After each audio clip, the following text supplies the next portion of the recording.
அடுத்து என்ன உரிமை? கல்யாணம் பண்ணியாச்சு. பண்ணின பிறகு கணவன் வந்து குடிகாரனா இருப்பான், செலவுக்கு கொடுக்காதவனாக இருப்பான், குடும்ப வாழ்க்கைக்கு தகுதி இல்லாதவனாக இருப்பான், எந்த வகையிலையும் அவருக்கு பொருத்தம் இல்லாதவனாக இருப்பான். அது கல்யாணத்துக்கு பிந்தி தான் தெரிய வரும். அந்த மாதிரி தெரிய வரும் பொழுது இது கணவன் கல்யாணம் கடமை, புல்லானாலும் புருஷன் அந்த சித்தாந்தத்தில் எனக்கு காலைல விழுந்து கும்பிட்டு பழகிட்டாங்கன்னு அப்படி தானே தோணும். காலில் விழுந்து கடவுள் மாதிரி கும்பிட்டு பழகிட்டோம்னு சொன்னா கடவுள்னு சொல்லி நினைச்சிட்டேன்னு வைங்க, கடவுளா இல்லாத போட்டு கடவுள் நினைச்சாலே மாறுறான மனுஷன். அவனா ஒன்று செஞ்சு வச்சுட்டு அவனா கடவுளுங்கிறான். அது மாறுதா மனுஷன்ட்ட?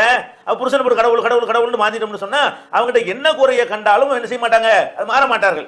இஸ்லாம் என்ன பண்ணுகிறது? அதெல்லாம் அவன் கணவன்லாம் கிடையாது. எந்த அளவுக்கு கிடையாது தெரியுமா? நபிகள் நாயகம் ஸல்லல்லாஹு அலைஹி வஸல்லம் காலத்துல எல்லாம் இன்னைக்கு கூட தான், இன்றைக்கு கூட பல சமூகங்கள் இதை நீங்கள் பார்க்கலாம். அப்ப கணவன் காலில் மனைவி விழுவது. இப்ப நபிகள் நாயகம் ஸல்லல்லாஹு அலைஹி வஸல்லம் அவங்கள்ட்ட வந்து ஒரு பல தோழர்கள் கேட்கறாங்க.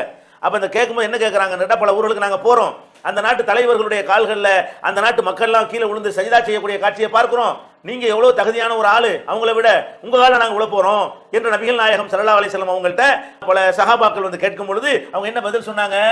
லவ் குன்து ஆமுர அஹதன் யஸ்ஜுது லி அஹதின் லஅமர்துல் மர்அத அன் தஸ்ஜுது லி ஜௌஜிஹா.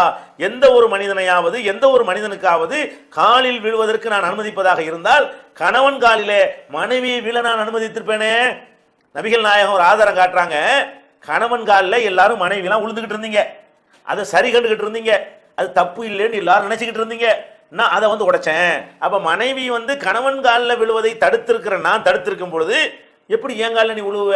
அப்ப ஊர் உலகம் எல்லாம் எதை சாதாரணமாக அனைவரும் ஏற்று செயல்படுத்தி கொண்டிருக்கிறார்களோ அது கூட பெண்களை இழிவுபடுத்துமானால், பெண்களுடைய உரிமையை பறிக்குமையானால், பெண்களுடைய சிந்தனை திறனை மழுங்கடிக்க செய்மையானால், நமக்கு வேற போக்கிடமே இல்லை என்று பெண்களை இடிஞ்சு போய் உட்கார வைக்குமையானால் அதை உடைச்சு தகர்த்து எறிவேன் என்று சொல்லி நபிகள் நாயகம் ஸல்லல்லாஹு அலைஹி வஸல்லம் அவர்கள் ஆம்புல காலில் பொம்பளை விழக்கூடாது என்று சொன்னாங்களா இல்லையா?